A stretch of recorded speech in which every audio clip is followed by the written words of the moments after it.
नमस्कार फ्रेंड्स, मैं आपकी दोस्त, आपकी कोच, आपकी होस्ट एडवोकेट प्रज्ञा भूषण आज हाजिर हूँ एक ऐसे टॉपिक को लेकर के जो बहुत सारे लोगों के मन में कंफ्यूजन होती है। हमारे देश में ऐसे लाखों लोग हैं शायद जिनके साथ संपत्ति की ये जो टसल है, ये जो इशू है, ये जो विवाद है चलता रहता है, लेकिन उन्हें पता नहीं होता कि क्या करना है। तो आज मैं डील करने वाली हूँ इस सवाल को लेकर के कि अगर आपके पास पुश्तैनी संपत्ति है, आप कब्जे में हैं, आप 50 साल से उस प्रॉपर्टी में कब्जे में हैं, लेकिन आपके पास उस प्रॉपर्टी से रिलेटेड कोई टाइटल डॉक्यूमेंट है ही नहीं, उस प्रॉपर्टी के कोई कागजात नहीं हैं, तो उसका आप क्या करें, उसे आगे कैसे बेच पाएंगे, उससे खरीद बिक्री कैसे कर पाएंगे, या उस प्रॉपर्टी को आप गिरवी रख करके लोन लेना चाहते हैं बैंक से तो कैसे कर पाएंगे, कागजात कैसे बन सकते हैं। तो आज इन्हीं सवालों को लेकर के मैं आपके सामने आई हूँ। अगर आप नए हैं मेरे चैनल पे या फर्स्ट टाइम आए हैं तो सबसे पहले तो इसे सब्सक्राइब कर लीजिए ताकि इस तरह के यूज़फुल वीडियोस आपको रेगुलर मिलते रहें। बेल आइकन ज़रूर प्रेस कर लीजिएगा ताकि मेरे हर नए वीडियो का अपडेट आप तक इमीडिएटली पहुंच सके। तो दोस्तों, बात करते हैं कि अगर आप बहुत कई सालों से प्रॉपर्टी में कब्जे में हैं, 85 साल से आपका परिवार, आपके खानदान के लोग उस प्रॉपर्टी में रहते आ रहे हैं, आपकी वो पुश्तैनी प्रॉपर्टी है या पुराने कब्जे की प्रॉपर्टी है और उसके कोई कागजात नहीं है आपके पास, तो आप क्या कर सकते हैं। तो देखिए, दो तरह की प्रॉपर्टी की हम बात करने वाले हैं। एक तो वो प्रॉपर्टी जो आपकी पुश्तैनी प्रॉपर्टी है, जो आपके परिवार की प्रॉपर्टी है, जो आपकी संपत्ति है लेकिन कागजात नहीं है। दूसरी वो जो कि आप कब्जे में हैं कई पुश्तों से या कई सालों से, उसका क्या करना है। तो कब्जे की प्रॉपर्टी की जो डिस्कशन है वो हम अपने अगले वीडियो में करेंगे। आज के वीडियो में हम बात कर रहे हैं पुश्तैनी प्रॉपर्टी की, यानी कि जो आपकी एंसेस्ट्रल प्रॉपर्टी है पर उसके कागज नहीं है आपके पास। तो दोस्तों, सबसे पहले तो वो प्रॉपर्टी जो आपकी पुश्तैनी प्रॉपर्टी है लेकिन आपके पास कागज नहीं है, उसका सबसे पहले जो आपको काम करना है कि उसके जो भी बिजली के बिल, पानी के बिल हैं और नहीं है तो उसमें अपना नाम चढ़वाएं।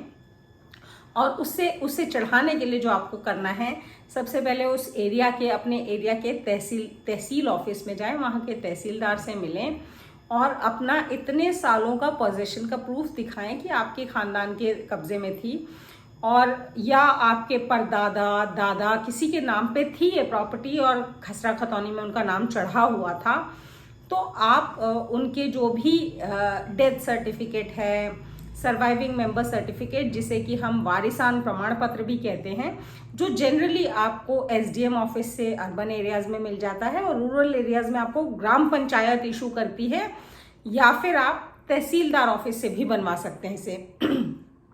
तो डेथ सर्टिफिकेट के बेसिस पे आप वारिसान प्रमाण पत्र यानी कि सर्वाइविंग मेंबर सर्टिफिकेट, जिसे हम लीगल हेयर सर्टिफिकेट भी कहते हैं, वो बनवाएं अपने दादा या जिसके भी नाम पे वो प्रॉपर्टी थी। उसके बाद ये कागज लेकर के, यानी कि उनका डेथ सर्टिफिकेट जिनके नाम पे वो प्रॉपर्टी चढ़ी हुई थी खसरा खतौनी में, खाता खतौनी में, और या जमाबंदी में, और उनका डेथ सर्टिफिकेट और उनका जो वारिसान प्रमाण पत्र है, ये लेकर के आप तहसील ऑफिस में जाएं और प्रॉपर्टी में अपने नाम पे दाखिल खारिज करवाएं। जो भी उनके लीगल हेयर्स आज की डेट में सरवाइव कर रहे हैं, जिंदा हैं, एग्जिस्ट करते हैं, उनके परिवार के लोग, उनके नाम पर ये संपत्ति का दाखिल खारिज करवाएं, यानी कि म्यूटेशन करवाएं और खसरा खतौनी में उसकी म्यूटेशन चढ़वाएं, उनका नाम ऐड करवाएं। तो पहला स्टेप तो आपका हो जाता है कि तहसील ऑफिस में, तहसीलदार ऑफिस में आपका नाम या जो आपके एंसेस्टर थे उनके सारे वारिसों का नाम ऐड हो जाता है। इसके बाद जो नंबर 2 आपको स्टेप करना है, अब आपको कागज बनाने हैं दोस्तों। तो पहला तो आप उस खसरा खतौनी की फोटोकॉपी या सर्टिफाइड कॉपी निकलवा लें वहां से, तहसीलदार ऑफिस से।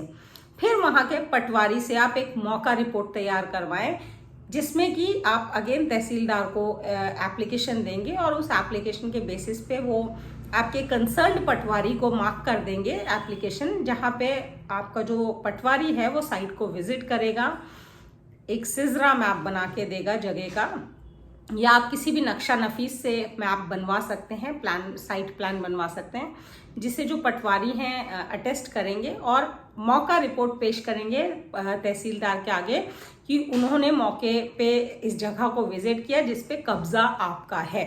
दो कागज आ चुके हैं। पहला, खसरा खतौनी में जो आपने दाखिल खारिज करवाया था, म्यूटेशन करवाया था, अपना नाम चढ़वाया था, उसकी कॉपी आपके पास आ गई है। दूसरा, ओरिजिनल मौका रिपोर्ट आपके पास आ चुकी है, पटवारी की बनाई हुई, जिसमें पटवारी ने साइट विजिट करके बताया कि आपकी प्रॉपर्टी कब्जे में, ये प्रॉपर्टी आपके कब्जे में है और आप इसमें मालिक काबिज हैं, आप इसके ओनरशिप में हैं और यहाँ पे मकान बना हुआ है या दुकान बनी हुई है, व्हाटएवर। तो ये दो डॉक्यूमेंट्स आने के बाद आपके जो फैमिली मेंबर्स हैं जिनका नाम चढ़ा हुआ है, उनमें से सारे लोग या कुछ लोग किसी एक या दो व्यक्तियों के नाम पे रजिस्टर्ड रेलिंक्विशमेंट डीड या फिर रिलीज डीड कर दें। हक त्याग पत्र भी कहते हैं हम इसे इंग्लिश में। तो ये, इसमें आपकी ज़्यादा स्टैम्प ड्यूटी भी नहीं लगती है, 100 रुपये की स्टैम्प ड्यूटी लगती है दिल्ली में। अगर आप हरियाणा में करते हैं तो रजिस्टर्ड ट्रांसफर डीड नाम का डॉक्यूमेंट किया जा सकता है, जिसमें अगेन 0 स्टैम्प ड्यूटी है। तो फैमिली के बाकी लोग किसी एक या दो लोगों व्यक्तियों के नाम पे रजिस्टर्ड ट्रांसफर डीड या फिर रजिस्टर्ड रेलिंक्विशमेंट डीड कर सकते हैं।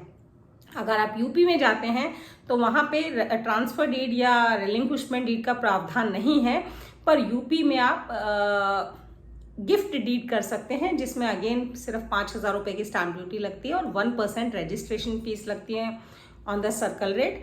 तो आप वहां पे गिफ्ट डीड कर सकते हैं एक या दो व्यक्तियों के नाम पे। तो अब आपके नाम पे एक पक्का कागज, एक टाइटल डॉक्यूमेंट क्रिएट हो जाता है उस प्रॉपर्टी को लेकर के। यानी कि आपका 50 या 60 साल का कब्जा का प्रूफ जो भी है, आपका हाउस टैक्स आप उसका भरवा लें, आप बिजली का बिल अपने नाम पे करवा सकते हैं, आप पानी का बिल अपने नाम पे करवा सकते हैं, जो कि आपका एक तरह से कब्जा प्रमाण पत्र हो जाएगा। दूसरी चीज़, आपके पास खतौनी की कॉपी हो जाएगी या जमाबंदी की कॉपी जिसमें आपका नाम चढ़ा हुआ है। तीसरी चीज़, आपके पास पटवारी की मौका रिपोर्ट हो जाएगी।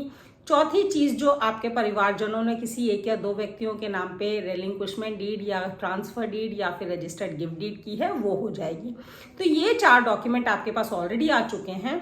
अब आप चाहें तो ये जिनके नाम पे भी ट्रांसफर डीड या रेलिंक्विशमेंट डीड या गिफ्ट डीड आई है, वो व्यक्ति किसी एक को सेल डीड या फिर गिफ्ट डीड प्रॉपर पूरी स्टैम्प ड्यूटी पे करके कर दे, तो ये एक आपके पास पूरी टाइटल डॉक्यूमेंट्स की चेन हो जाएगी। आप ये नहीं कहेंगे कि मेरी पुश्तैनी प्रॉपर्टी है और मेरे पास ज़मीन के कागज़ नहीं है। आपके पास इतने सारे कागज़ हो जाएंगे कि एक आपकी फाइल तैयार हो जाएगी अच्छी, और कोई भी देख करके कह सकता है कि इस प्रॉपर्टी के कागज़ इन प्लेस हैं, पूरे कागजात मौजूद हैं, जिस पे आपको लोन भी मिलेगा, आपको प्रॉपर्टी बेचने में भी दिक्कत नहीं आएगी, और वो मार्केट की किसी भी वैल्यूएबल प्रॉपर्टी के बराबर आपकी प्रॉपर्टी की कीमत होगी, आपके कागजों की कीमत होगी।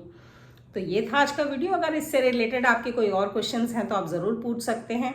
मिलते हैं मेरे नेक्स्ट वीडियो में, तब तक के लिए थैंक यू, धन्यवाद, नमस्कार, शुभ खैर।